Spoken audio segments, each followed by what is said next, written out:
کہ جن راستوں کے ذریعے یہ مصیبتیں اور پریشانیاں ہم تک آ رہی ہیں، اور یہ راستے کس طریقے سے بند ہوں گے کہ ہم اپنے ایمان کو مضبوط کریں، ہم اپنے اخلاق اور اپنے اعمال کو درست کریں، ہم لوگوں کے سامنے اسلام کا سچا اور محبت بھرا پیغام پیش کریں، ہم دعاؤں کا اہتمام رکھیں اور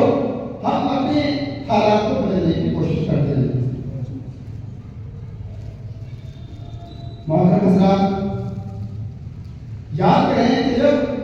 حضرت خواجہ معین الدین چشتی حسن سنجری رحمۃ اللہ علیہ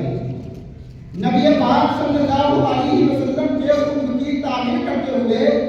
اس ہندوستان کی سرزمین پر تشریف لائے تو یہاں پر اس وقت بت پرستی کا غلبہ تھا، چاروں طرف بت پرستی پھیلی ہوئی تھی،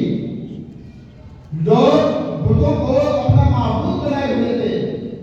انہی کی پوجا کرتے ہوئے اور انہی کی عبادت کرتے ہوئے نظر آ رہے تھے۔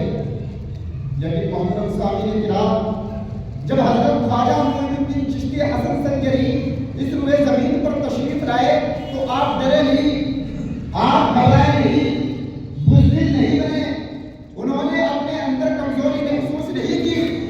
بلکہ بڑی ہمت اور قوی حوصلے کے ساتھ انہوں نے علیہ اعلان ہندوستان کی سرزمین پر دین اسلام کی تبلیغ فرمائی۔ آخر نہ ڈرنے کی، نہ گھبرانے کی، بزدل نہ بننے کی، کمزوری محسوس نہ کرنے کی کیا وجہ تھی؟ کیا ان کے پاس ہتھیار تھے؟ کیا ان کے پاس تلواریں تھی؟ کیا ان کا یہاں پر خاندان آباد تھا؟ کیا کوئی ان کے یہاں پر دوست و احباب آباد تھے؟ نہیں نہیں، ہرگز نہیں، بلکہ گھبرانے کی اور بزدل نہ بننے کی وجہ یہ ہے کہ ان کے اندر جو ایمان تھا وہ قوی تھا،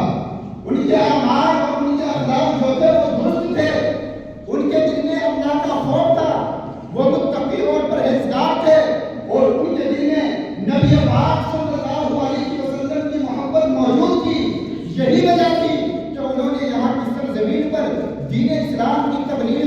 کھلم کھلا اور اعلان فرمائی، اور پھر اس کا صلہ اور اس تبلیغ کا اثر لوگوں پر یہ ہوا کہ صرف 100 200 نہیں، صرف 1000 2000 نہیں، صرف لاکھ 2 لاکھ نہیں، تاریخ میں آتا ہے تقریباً 90 لاکھ لوگوں نے حضرت خواجہ اجمیری کے دست حق پرست پر کلمہ پڑھا اور دین اسلام میں داخل ہوئے۔ تو محترم حضرات، حالات اسی وقت بدلیں گے کہ جب آپ لوگ قرآن و حدیث پر عمل کریں گے، اللہ اور اس کے رسول کے بغیر ہوئے راستے پر چلیں گے، اور ساتھ ہی ساتھ اولیاء اللہ حضرت شیخ عبد القادر جیلانی غوث پاک، حضرت خواجہ معین الدین چشتی حسن سنجری، حضرت علاؤالدین مخدوم علیہ السلام، حضرت مجدد الفقانی، حضرت مولانا عبدالقدوس گنگوہی، حضرت نظام الدین دہلوی، حضور اعلیٰ حضرت فاضل بریلوی رحمۃ اللہ علیہ، جب تم ان اولیاء کرام